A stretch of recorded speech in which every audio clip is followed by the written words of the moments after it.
পুরা আরবের মধ্যে তিনি সবার কাছে এত শতসিদ্ধ স্বীকৃত ব্যক্তি হওয়ার পরেও, সর্বজন বিদিত একজন বিশ্বস্ত মানুষ হওয়ার পরেও, যখন তিনি হকের দাওয়াত দিতে শুরু করলেন, আল্লাহ তাআলার পক্ষ থেকে যে দিন তিনি নিয়ে এসেছেন সেই দিনের দাওয়াত দিতে শুরু করতেই তার আপন পরিবাররাও তাদের বিরুদ্ধাচরণ শুরু করলো।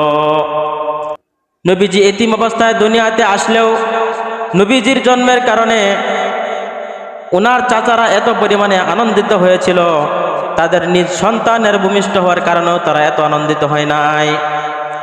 আপনারা জেনে থাকবেন, নবীজির একজন চাচা ছিল, নাম ছিল তার আবুল আহাব।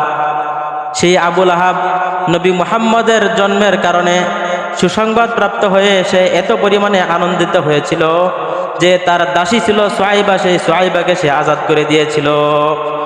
শুধু এতটুকুতে সীমাবদ্ধ নয়, নবীজির জন্মের কারণে সে সুসংবাদ প্রাপ্ত হয়ে আনন্দিত হয়ে তার দাসীকে আজাদ করার সাথে সাথে নবীজির জন্য দুধ পানের ব্যবস্থাও সে করে দিয়েছিল।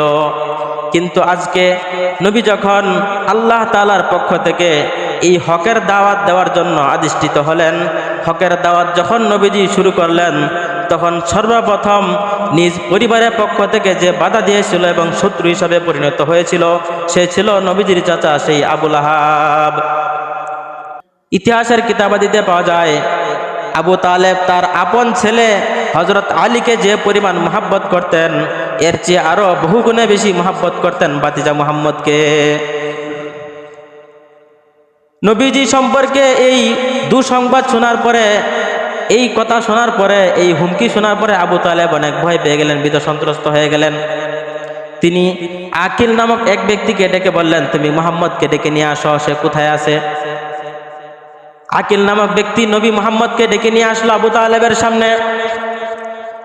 আবু তালেব মুহাম্মদকে ডেকে মুহাম্মদ সাল্লাল্লাহু আলাইহি সাল্লামকে বলতে লাগলেন, ও ভাতিজা, তোমার জন্য আমার খুব ভয় হয়, আমি খুব শঙ্কিত তোমার প্রতি।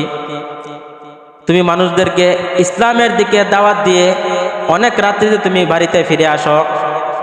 এই সমস্ত কাফেররা, মুশরিকরা যারা এই পুরা আরবের গোত্রপতিরা রয়েছে, সবাই তোমার বিরুদ্ধাচরণ করতেছে। এমনকি আমার ভাই তোমার চাচা আবুল আহাবও তোমার বিরুদ্ধে চলে গেছে। সুতরাং তুমি কি একটু এই কাজটা থেকে বিরত থাকতে পারো না? আবু তালেব বলতেছে ভাতিজা মুহাম্মদকে, তুমি কি একটু এই কাজটা থেকে বিরত থাকতে পারো না?